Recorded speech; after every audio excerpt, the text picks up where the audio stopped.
وہ تو رسول اکرم صلی اللہ علیہ وسلم کو بھی اللہ تعالیٰ فرماتے ہیں وَمَا عَلَيْكَ إِلَّا الْبَلَاغُ، آپ کے ذمہ پہنچانے کے سوا اور کوئی ذمہ داری نہیں. اور اسی طرح ایک جگہ فرمایا لَسْتَ عَلَيْهِمْ بِمُسَيْطِرٍ، کہ آپ کو تھانے دار نہیں بنایا گیا، کہ آپ کو تھانے دار نہیں بنایا گیا، کہ آپ کو تھانے دار نہیں بنایا گیا.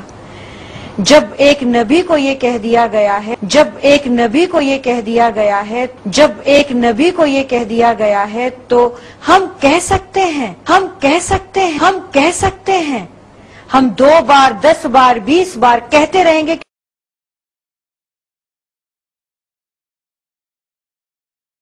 اللہ تعالیٰ کو بھی نہیں چاہیے ہے کہ تم ڈنڈے یا تلوار کے زور سے کسی کو کلمہ پڑھوا دو.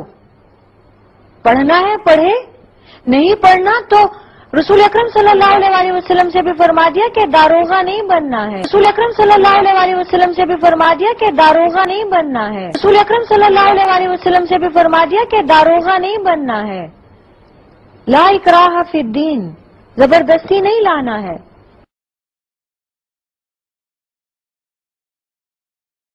لیکن شیطان کا سب سے خطرناک ترین وسوسہ ہوتا ہے جو انسان کی دنیا اور آخرت کو برباد کر کے رکھ دیتا ہے، وہ عقیدے کی خرابی میں مبتلا کرنا ہے. اور بنیاد ہے. جی جی جی. اور عقیدے کی خرابی، اسلام کے عقیدے کی خرابی کس طرح سے پیدا ہوگی کہ نبی کریم صلی اللہ تعالی علیہ وسلم کی محبت جو ہے وہ دین کا مدار ہے. خود آپ علیہ الصلوۃ والسلام فرماتے ہیں کہ تم میں سے کوئی اس وقت تک مومن نہیں ہو سکتا جب تک کہ میں اسے، اس کے ماں باپ، اس کی اولاد، اس تمام جہانوں سے بڑھ کے محبوب نہ ہو جاؤں. تو جہاں پر بھی نبی کریم صلی اللہ تعالی علیہ وسلم کی تعظیم و توقیر کا معاملہ آئے تو بالکل کی جائے، آخری حدوں تک کی جائے، سوائے یہ کہ الوہیت میں داخل نہ کیا جائے. صحیح. اور جہاں پر بھی توہین کا ادنا سا بھی پہلو نکلے تو اس سے مسلمان پہ فرض ہے فرض ہے فرض ہے کہ اسے بچے. کہ قرآن میں اللہ نے راعنا کہنے سے منع کر دیا، جس کا معنی ہے ہماری رعایت کیجیے. اور یہودیوں کے زبان میں تھا چرواہا. تو یہودی جو اس نیت سے کہتے تھے، زبانی کرتے تھے اور تنقیص کا پہلو نکالتے تھے. جی جی ہاں. تو اسی طرح یہ لفظ داروغہ، تھانے دار وغیرہ، داروغہ، تھانے دار وغیرہ، داروغہ، تھانے دار وغیرہ، یہ سرکار کی شان کے لائق نہیں ہے. اور دوسرے الفاظ جو ہے گستاخی کے زمرے میں آتے ہیں. گستاخی کے زمرے.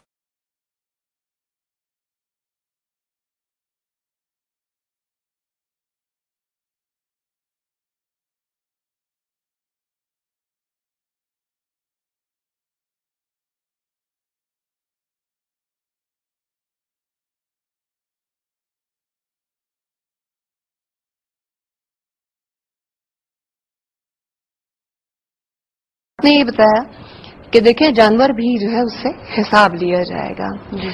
پھر سرکار کی تعلیمات تو ظاہر ہے ہمیں یہ بتاتی ہیں کہ اپنے بھائی کی مدد کر، چاہے ظالم ہو یا مظلوم. جی ہمیں نظر آ رہا ہوتا ہے کہ کہیں ظلم ہو رہا ہے، لیکن ہمارے ایمان کا پھر پتہ نہیں وہ کون سا درجہ ہوتا ہے کہ ہم دل میں دیکھتے ہیں اس کو برا جانتے ہیں، لیکن نہ ہم اس کو ہاتھ سے روک سکتے ہیں نہ زبان سے روک سکتے ہیں. بس آخری یہیں پہ آ جائیں کہ دل سے برا جانیں. کہ کوئی ایسی بات بتائیے کہ جس سے ایمانی قوت ایسی بڑھ جائے کہ آپ کہیں ظلم ہوتا ہوا دیکھ رہے ہیں، اس کو کم از کم ہاتھ سے روک سکیں. یہ ایمان کا پہلا درجہ ہے اور اس میں صرف ظلم ہی نہیں آتا ہے، اس میں کوئی سی برائی بھی آتی ہے. ٹھیک ہے.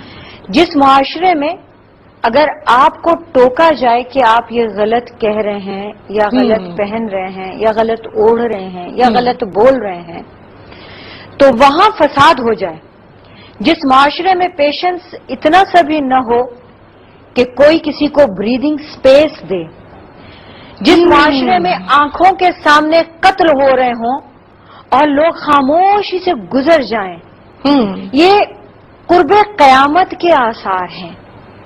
اب اس معاشرے میں ایمانی طاقت صرف اس بات کے لیے بڑھائی جائے کہ دیکھیے ظلم ہوتا ہوا ہاتھ سے روکیں، تو اگر اگلے کے ہاتھ میں پستول ہے تو پہلے آپ ہی کو مار دے گا. آپ جس کو بچانے گئے اس سے پہلے آپ ہی مر جائیں گے. دوسرا آپ کا اگلا سوال یہ بھی تو ہو سکتا ہے نا، وہ میں پہلے اس لیے بتا رہی ہوں کہ یہاں پر پورے کے پورے سیٹ اپ میں یہ ایمان کی اہمیت جگانا ہوگی. یہ صرف ایک سائیڈ پہ نہیں ہے، یہ ایک طرف نہیں ہے، اب یہ دین ذاتی مسئلہ بن گیا ہے. آپ جو پیشنس کی بات کر رہی ہیں نا، اب پیشنس جو ہے وہ کن معاملات میں پیشنس کہلائے گا اور کہاں وہ کسی اچھے کام پر کسی بڑائی پر ضرب لگتا ہوا پایا جائے گا؟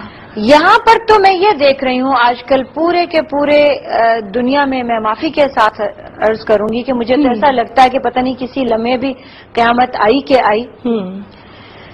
رسول اکرم صلی اللہ علیہ وآلہ وسلم کی تمام تر احادیث جو قیامت کی علامات، قیامت کے آثاروں پر تھیں، وہ سب آس پاس نظر آتی ہیں. ایمان کا جو سب سے کم تر درجہ آپ نے ابھی بتایا ہے، اس کے بعد بھی اس شخص کے ساتھ اٹھنا بیٹھنا کہاں ہے؟ کم تر درجہ آپ دل میں برا جانیں اور پھر خود کنارہ کشی اختیار کریں. ایگزیکٹلی. ٹھیک ہے نا. اب تو یہ ہے کہ دن رات سب کچھ برا ہی برا نظر آتا ہے اور ہم اپنے طرف سے. آپ کیا سمجھتی ہیں بریدنگ اسپیس کن معاملات میں نہیں دی جاتی؟ بریدنگ اسپیس آپ دین سے شروع کریں اور دنیا تلک چلے آئیں. چلے دین سے شروع کرتے ہیں، کسی معاملے میں بھی نہیں دی جاتی ہے. اور یعنی کہ آپ اندازہ کیجئے رسول اکرم صلی اللہ علیہ وآلہ وسلم کی سیرت پاک کا کہ ان کے سامنے وفود آتے ہیں.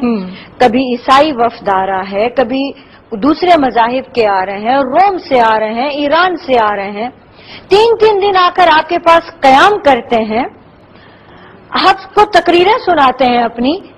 آپ ان کا قیام مسجد نبوی میں کرواتے ہیں اور آپ صلی اللہ علیہ وآلہ وسلم کو، ان کے دین کو، ان کے صحابہ کو کوئی خطرہ نہیں ہوتا. وہ تو کفار ہیں، وہ تو معلوم ہے. وہ ایک الگ شکل ہے، معلوم ہے یہ کافر ہے. باوجود اس کے کہ معلوم ہے وہ کافر ہیں، لیکن رسول اکرم صلی اللہ علیہ وآلہ وسلم کا اخلاق مبارکہ دیکھیے کہ ان کی بات، یعنی بریدنگ اسپیس سے آپ نے بات شروع کی نا کہ ہم دوسرے کو سننے تیار نہیں ہیں، ہمیں تحمل اور برداشت نہیں ہے. ایگزیکٹلی. جھجک ایک ایک سٹیپ کر کے عظما اترتی ہے، ایک دم کوئی جا کر کسی کو مارنے نہیں لگتا ہے. اب عالم یہ ہے کہ ظلم جو ہے کرتے بھی ہیں، دیکھتے بھی ہیں، سنتے بھی ہیں، مگر غیرت ہے کہ جاگتی ہی نہیں. اس کی وجہ یہ ہے کہ ہم نے تھپک تھپک کے سلایا ہے. ہم نے اپنے ایمان زیادہ غیرت جاگتی ہے. غیرت اپنے اوپر جب چوٹ لگتی ہے بس اسی وقت جاگتی ہے. اپنے اوپر ذاتی کی چوٹ مطلب ہر ایک ہو سکتی ہے. ذاتی بس صرف ذاتی ایگو پر. اپنی چیز چھینی تو دکھ ہوا، اپنے ایگو پہ چوٹ لگی تو دکھ ہوا، اپنے بچوں کو کسی نے برا کہہ دیا تو دکھ ہوا.